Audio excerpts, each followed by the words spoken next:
Hey everyone, welcome back to Life After Neverland. We're going to be talking about The Chosen today. We finally have our episode 6 from season 2. It has arrived. And you have to forgive me, I'm a little bit under the weather. It's been forever since I've been sick, and here I am, just a little bit feeling the ick. So let's get started though, because I'm not going to give up on The Chosen, okay?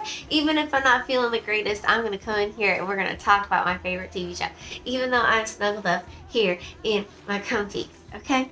First things first, don't you just love Matthew and how he's so compassionate and so loving towards Mary and so nurturing towards her? It's precious, and I love it. Yeah. I wonder if a relationship is a blossoming, people. A guy's gonna treat you that nice and be that respectful of you and your feelings, especially when you're barfing. That's a keeper. That's a keeper. So now we see Mary. She fell down the rabbit hole. She's gambling. She's drinking. And she's a dark individual at this point right now. She doesn't even appear like that bright and shiny Mary that we once were seeing, you know?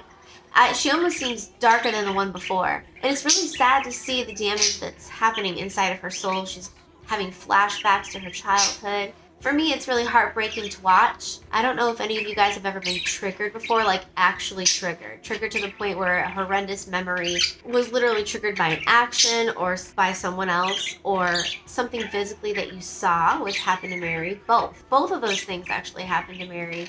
She was faced with those demons that were possessing the demonic dude, right? But she stood up to the demon. In the moment, she was nice and strong, and I'm sure that took a lot out of her, like, internally. And I believe I was told one time, because I have been triggered before like this, my therapist at the time told me that your subconscious mind has absolutely no concept of time. So when you're triggered in that way, in a severe way, like Mary was, that memory that's triggered is almost as if it happened right then and there. So a very interesting tidbit about being triggered. So I immediately have to feel for her, and I did not have the same feeling as other people had. You know, some people were thinking, well, why would Jesus forgive her a second time or not redeem her again? I'm confused. I was confused by other people's confusion simply because I look at Jesus as all loving. And if that is true about your subconscious mind, even that alone is something that has to be learned.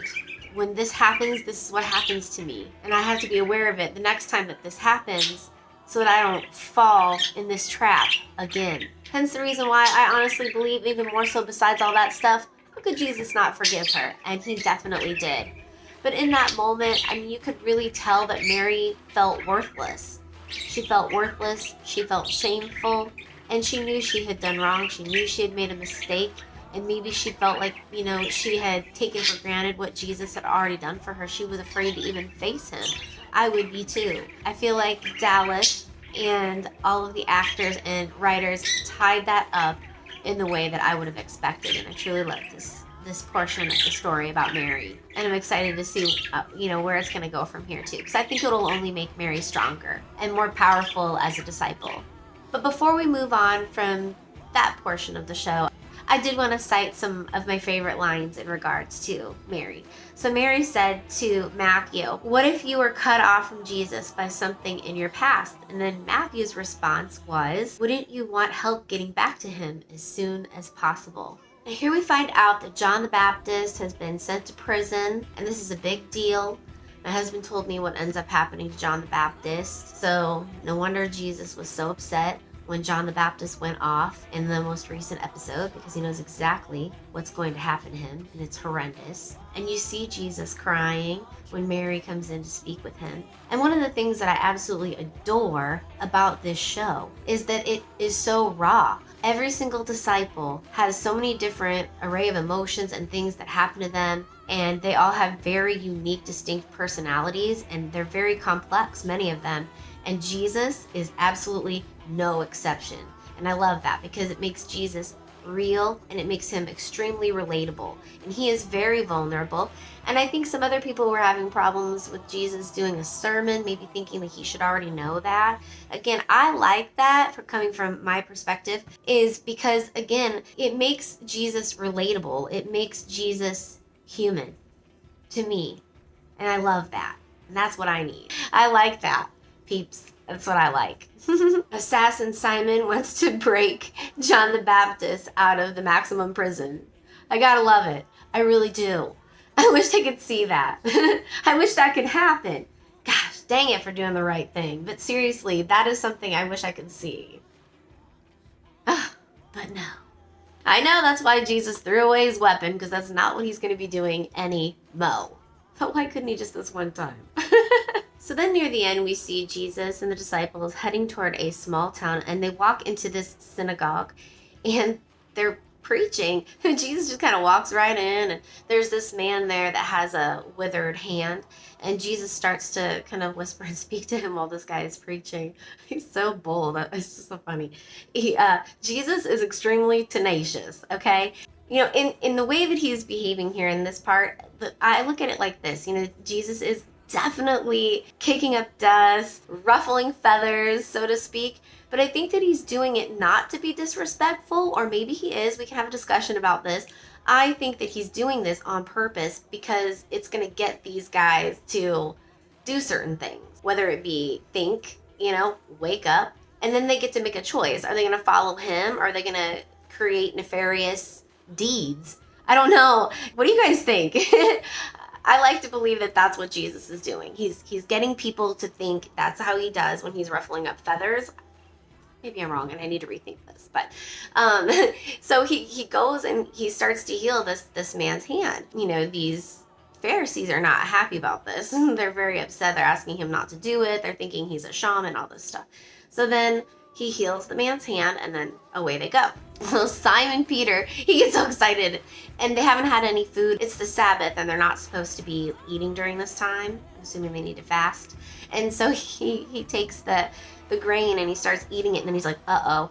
Well, then these guys come, and Jesus basically puts them in their place. First thing, they don't like the fact that Jesus healed this man. And they say to Jesus, if he was supposed to be healed, God would have healed him himself. And Jesus' response to that was, interesting point. You gotta love that. He's just like, yeah, because I'm the Son of Man. And he did. He told them he was the Son of Man at that point right there. So talking about kicking up some dust, okay? And then Jesus' view on the Sabbath situation is different. And I like his point of view. He was saying that man was not made for Sabbath. Sabbath was made for man. That's a really deep statement there, because for me personally, I just kind of feel like God put things on this earth for us to survive, to live. And I think sometimes the higher ups, the elites, people of that nature, take. And then they say when it's okay to give and when the rest of us can have. Maybe. And also too, the fact that in the very end, these men are basically talking about how they're going to take Jesus down. And we all know that that's going to happen, but they're thinking about ways that they can connive and manipulate in order to take Jesus down. Do you ever notice, he said, do you ever notice how we're misunderstood no matter where we go? And I wonder to you guys if lately, the way the world has been shifting, if you too feel a little bit on the outside, and when you do try to speak up and let people know how you feel about certain things, it might not be favorably received.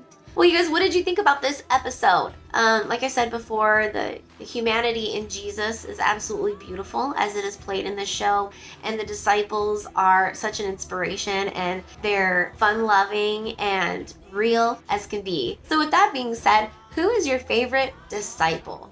Or which one do you connect with the most? I may have asked this question last season, but I want to ask you again, and I also want to say thanks for watching my vlog. Thanks for tuning in. I greatly appreciate you guys, and I can't wait to talk to you for episode 7. And there's an episode 8, so we have 2 more coming up.